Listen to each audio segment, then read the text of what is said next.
Right now, more than 300,000 people across Western Europe do not have a home to go back to. Not because of a war, not because of an earthquake, because of fire. Walls of flame moving faster than families could pack a car. Entire communes emptied in hours. And the most alarming part of what has happened across Spain, France, and Italy this week isn't just the size of the fires, it's what officials themselves have been saying out loud, on camera, to their own citizens. A few days ago, Spain's emergency chiefs described a blaze west of Madrid as beyond the capacity of firefighters to contain. That is not a sentence officials say lightly. Stay with me, because in the next few minutes, you're going to understand exactly what happened, how 3 countries ended up fighting fires simultaneously, and, just as importantly, where things actually stand today, because parts of this story are moving fast in a good direction. And you deserve the real picture, not just the scariest version of it.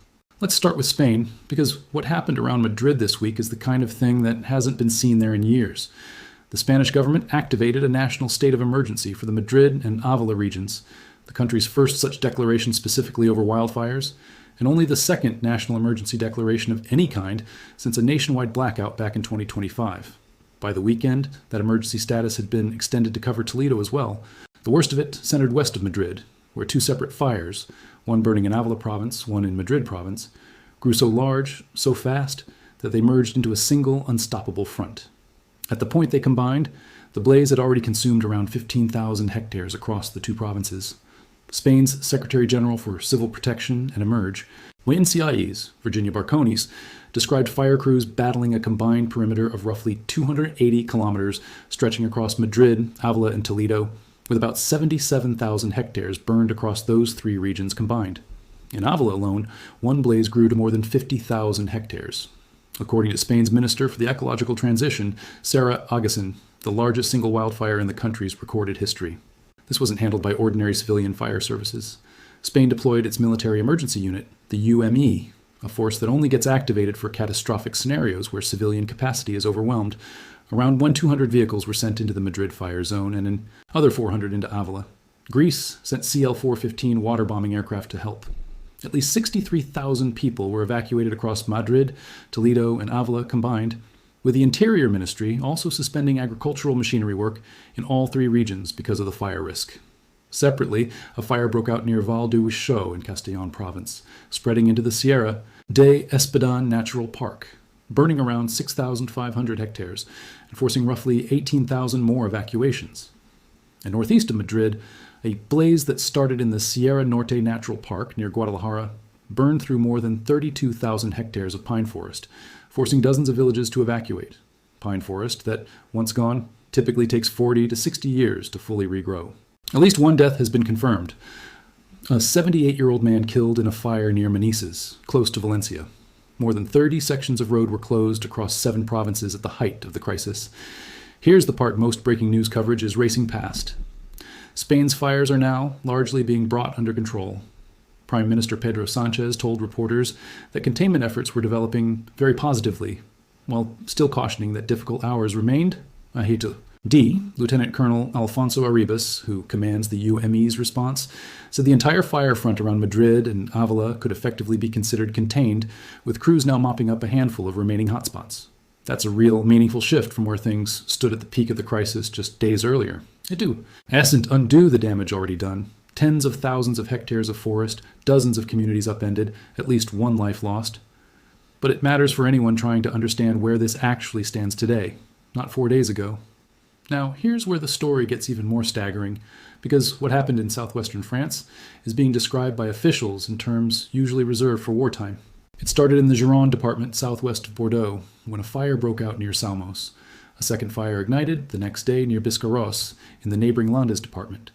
Within days, French authorities were managing what CNN and multiple other outlets have called the country's largest peacetime evacuation since World War II. The numbers are genuinely hard to process. Around 220,000 people were evacuated from the Gironde region alone, with another roughly 31,000 ordered out of nearby lands. A combined total THAT, at points, pushed past 250,000 people forced from their homes in southwestern France, on top of the evacuations happening simultaneously in Spain. Combined across both countries, more than 300,000 people have been displaced by these fires. The Gironde blaze alone has burned an estimated 42,000 hectares. Some of the most dramatic scenes came from the Cap Ferret Peninsula, a beloved coastal resort area. where roughly 40,000 residents and holidaymakers were ordered to leave. Emergency alerts went directly to phones in the middle of the Nantes. HT telling people in at least 5 communities to head toward Bordeaux immediately. The town of Le Porge, home to about 3,500 people, was described by officials as devastated. Thousands of evacuees ended up sheltering at Bordeaux's exhibition center, which local officials said could be expanded to house up to 10,000 people if needed. Many of them sleeping on cots with their children and pets, watching a city that is itself shrouded in drifting smoke. France appealed for international help, and it came. Germany's Chancellor Friedrich Merz confirmed his country was sending helicopters, a military A-400 transport aircraft, and rescue personnel.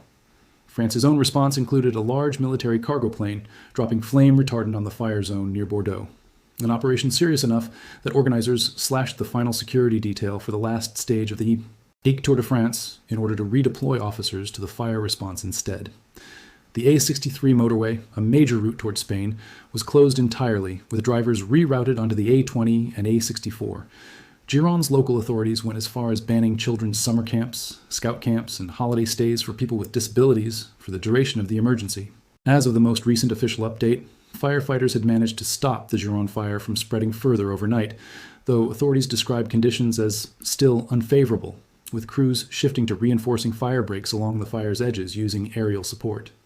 No rain is in the forecast, and temperatures are expected to climb again, meaning the danger is far from over even as the immediate spread is slowed.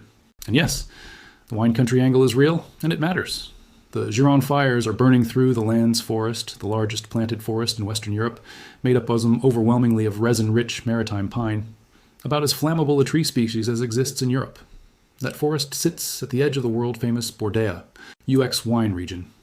Vineyards themselves have not been reported as directly burned, but the broader concern among wine experts is something called smoke taint, where grapes absorb wildfire smoke and the resulting wine is permanently affected.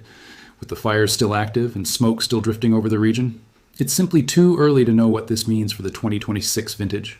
Italy's wildfire season looks different from Spain's or France's, not because it's less serious, but because instead of 1 or 2 enormous fires, it's dozens of fires spread across nearly the entire country all at once.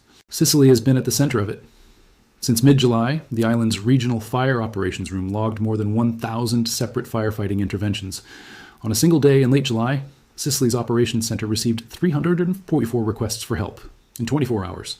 The regional government mobilized roughly 5,000 Forest Service personnel, around 650 firefighters across 130 fire services, sea teams, and another 450 civil protection personnel, all rotating through active incidents. A firefighter died battling a blaze near Caltanissetta. Major active fires have burned through more than 6,700 hectares near Bavona and over 3,200 hectares near Resitano, with additional fire activity reported around Siracusa, Enna, Modica, Sicily, and Exiriale, among other areas. Sardinia has faced its own separate emergency. Wildfires forced the temporary closure of Costa Smeralda Airport in Olbia and blocked a major coastal road. Year to date, the island has recorded around 1,100 individual fires in 2026, 670 of them in June alone, burning more than 5,000 hectares, about 25% above the island's 10-year average. But it's not just the south. Fire activity has been reported across Calabria, Puglia, Molise, Umbria, and Tuscany, and, in a genuinely unusual twist, in the alpine foothills of Piedmont in the north, where lightning strikes during summer thunderstorms ignited fires in terrain that has traditionally been far lower risk. Nationally, Italy has burned through an estimated 65,680 hectares in 2026, roughly 15% above the country's 20-year average, with 11 named wildfires still active, as of the most recent tracking. It's worth understanding why fire this close to Madrid is such a departure from what Spain has dealt with before. For decades, the country's worst wildfire seasons have played out in the south and along the Mediterranean coast. Andalusia, the Levante, Galicia in the northwest. The landscape west of Madrid, the mountainous terrain straddling the border between Madrid and Avila provinces, was not traditionally considered a top-tier fire risk zone. Its elevation and distance from Spain's hottest, driest regions were assumed to offer some natural protection. This week's fires blew through that assumption. A blaze burning within sight of a European capital city, big enough to trigger a national emergency declaration, represents a geographic expansion of risk that Spanish emergency planners are still adjusting to. The decision to hand command of the firefighting operation to the military emergency unit rather than leaving it with civilian fire services is itself a signal worth paying attention to. The UME isn't dispatched for routine summer fires. It exists specifically for scenarios where civilian capacity is overwhelmed and where the Guadalajara fire deserves attention on its own terms, separate from the Madrid-Ávila crisis, because it represents a distinct emergency that unfolded at the same time. Guadalajara province sits northeast of Madrid and contains substantial pine forest that had been under drought stress for months before the fire started in the ESI. Sierra Norte Natural Park. 32,000 hectares is a genuinely enormous area, roughly the footprint of a mid-sized city. And pine forest of that kind typically needs 40 to 60 years to return to anything resembling its pre-fire state. The villages evacuated from that fire zone will eventually return to a landscape that looks fundamentally different from the one they left, and it will likely stay that way for the rest of their lifetimes. France's crisis is unfolding in one of the most economically and culturally significant landscapes in the country. The Landes forest, which the Gironde fire has been tearing through, is the largest planted forest in Western Europe. Largely artificial, established in the 19th century specifically to stabilize sandy coastal dunes along the Atlantic. It's composed overwhelmingly of maritime pine, Aspecus, Hes that happens to be among the most fire-prone trees in Europe. The trees are rich in resins and oils. They shed needle litter that builds up as ground fuel, and they grow in dense stands that let fire travel quickly from canopy to canopy. In other words, the very reason this forest exists, to hold the coastline in place, also makes it an unusually efficient fuel source once it catches. The evacuation of the Cap Ferret Peninsula captures something important about who was actually affected. This isn't primarily a year-round residential community. It's a resort area that fills with tourists and seasonal residents in summer. Evacuating an area like that in late July means moving tens of thousands of people who didn't necessarily know local evacuate. High-on routes, who may not have had vehicles suited to an emergency departure and who were caught completely off guard in unfamiliar territory when the alert came through in the middle of the night. The scale of what French civil protection services had to coordinate, moving that many people, many of them visitors rather than residents, into shelters large enough to house them, is part of why officials have been comparing this to wartime evacuation logistics rather than a typical seasonal fire response. The wine industry dimension is worth sitting with a little longer, because it connects this fire to something that reaches well beyond the immediate human emergency. Bordeaux wine isn't just a regional product, it's a globally traded commodity, worth enormous sums, tied to a landscape that is, in a very real sense, irreplaceable. The specific combination of soil composition, drainage, and microclimate that defines a given Bordeaux appellation can't be relocated. Many of the vines under threat are old, planted decades ago on plots cultivated for a very specific character of wine. If fire or sustained smoke expo sure were to seriously affect those vineyards, the economic loss would be substantial, and the recovery would be measured in years, not months. Wine experts have so far been cautiously reassuring, noting the grapes haven't yet been directly exposed to enough smoke to cause taint. But with fires still active nearby and smoke still drifting over the region, that assessment could change day by day. Italy's situation illustrates something the Spain and France stories don't capture as clearly: the cumulative effect of fire seasons stacking on top of each other before the land has had time to recover. Sicily has faced serious fire activity in each of the last several summers, and areas burned in prior years haven't necessarily had time to fully regenerate. When fire moves through land that's still in an early stage of recovery from a previous burn, it tends to behave differently and leave different damage. Soil is more exposed, root systems that would normally, or hillside soil are weaker, and the risk of erosion once autumn and winter rains arrive goes up substantially. Sicily's agricultural economy, almond orchards, citrus groves, olive cultivation, faces exactly this kind of compounding risk from repeated fire seasons without adequate recovery time in between. The spread of fire activity into northern Italy is also worth flagging because it points to something bigger than a single bad season in the south. Fires ignited by lightning strikes during summer thunderstorms in the Piedmont region, in terrain near the Alps, are the kind of event that historically would have been unusual there.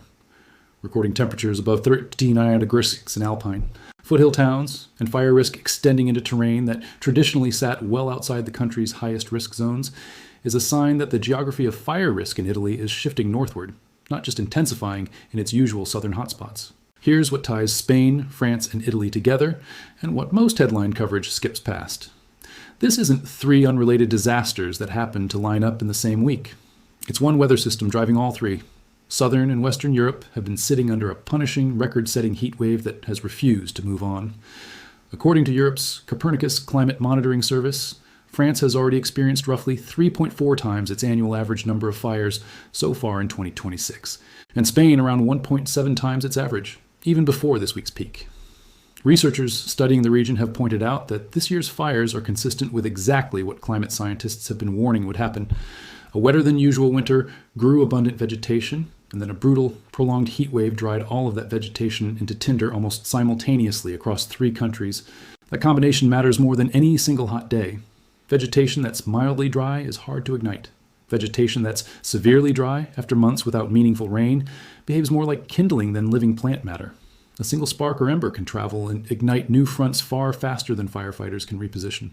Add in the erratic, shifting winds that are a normal feature of summer fire weather in this part of Europe, and you get exactly what's played out this week. Fire breaks that hold for hours and then get outflanked the moment the wind turns, forcing crews to abandon a defensive line and scramble to build a new one somewhere else, all while the fire keeps moving. It's worth slowing down on the mechanics of this, because the why here explains why containment has been so difficult, even with an extraordinary amount of personnel and equipment thrown at it. This didn't start with the fires. It started months earlier, with an unusually wet winter, across parts of Western Europe that produced abundant vegetation growth. That's normally good news. This year it set a trap. All that extra vegetation dried out over the following months, under a heat wave that kept setting records and refusing to break, turning what should have been a moderate fuel load into an unusually large one, primed and ready to burn the moment ignition conditions lined up. That's the pattern researchers who study Mediterranean fire behavior have pointed to directly. That what's happened this summer is close to exactly what climate modeling predicted would happen as these winter wet, summer dry extremes become more common. It isn't that an single day was uniquely hot. It's that the sequence, wet winter, parched summer, heat wave stacked on heat wave, created conditions where multiple large fires becoming simultaneously uncontrollable across 3 separate countries stopped being a freak coincidence and became close to the expected outcome. The wind component is what turns a serious fire into an uncontainable one. Firefighters build containment lines and use aircraft to drop water and retardant along a fire's edges, and under normal conditions, that work holds. But when wind shifts direction, which erratic summer fire weather in this part of Europe does routinely, not as some unusual anomaly, a containment line protecting one flank can suddenly find itself behind the fire instead of in front of it. New fronts open, somewhere nobody was watching. Crews and aircraft that were correctly positioned an hour earlier have to be repositioned. And in the time that takes, more ground burns. That's exactly the dynamic Spanish officials were describing at the peak of the Madrid-Ávila fire. And it's the same dynamic French officials flagged when they said the Gironde fire had briefly turned extremely virulent and unpredictable again, generating its own wind and pushing back toward the Bordeaux metro area before conditions eased. None of this ends the moment today's headlines stop. The drought conditions that produced this week's fires won't fully resolve before next summer arrives, and European fire seasons in general have been trending longer and more intense for years now, not confined to the traditional high-risk zones either. The fires near Bordeaux burned through the edge of one of the most famous wine regions on the planet. The fires near Madrid burned within sight of a national capital. Fire activity in Italy pushed into alpine foothill terrain that historically sat outside the country's highest risk zones altogether. This is not our remote wilderness burning in the distance. It's the inhabited, economically vital landscape of Western Europe catching fire, in places that weren't necessarily built or planned around that risk. The people displaced by these fires didn't do anything wrong. They lived in towns, some centuries old, in landscapes that, until recently, weren't considered especially fire-prone. Some of that land, especially the pine forests around Guadalajara and in France's Landes region, will take decades to look anything like it did 2 weeks ago. Communities that evacuated will eventually go home to a landscape that has been fundamentally reshaped, and it will stay that way for a very long time. The good news, and it's real, Spain's fires around Madrid and Ávila are now substantially contained, according to both the Spanish Prime Minister and the military officer leading the response on the ground. France's Gironde fire has stopped actively spreading, even if it isn't fully extinguished and crews are still working its edges. That's genuine, hard-won progress, achieved through often extraordinary mobilization. Spain's military emergency unit taking direct command of the response, France staging its largest peacetime evacuation since World War II, and pulling security resources off the Tour de France to redeploy them to the fire lines, and international mutual aid flowing in from Greece and Germany, among others, because no single country had the resources to handle a crisis of this size entirely on its own. But officials in all 3 countries have been consistent about one thing. None of this is fully over until the weather itself changes. No meaningful rain is forecast for the hardest hit regions of France and Spain in the coming days, and temperatures are expected to climb again before they come down. Italy's fire activity, spread across nearly the entire country rather than concentrated in one region, remains active, with 11 named wildfires still burning as this is being written, and fire risk warnings extending from Sicily and Sardinia up into Piedmont in the north. If you're in Spain, France, Italy, or anywhere else in southern Europe right now, follow the instructions of your local civil protection authorities without waiting to see how things develop. Evacuation orders are issued because officials believe staying puts people at real, immediate risk, and in several cases this week, the fire's moving. Head faster than anyone anticipated. If you're watching from elsewhere and want to help, look for verified, established emergency response and relief organizations working directly in the affected regions. The recovery from a fire season like this one takes years, long after this story stops trending and the cameras move on to the next thing. Europe has spent this week fighting fire on 3 fronts simultaneously. Some of the worst of it is now under control. Some of it isn't and won't be until the weather cooperates. That's the honest, full picture of where things stand today. And it's worth staying with because this story is not finished yet.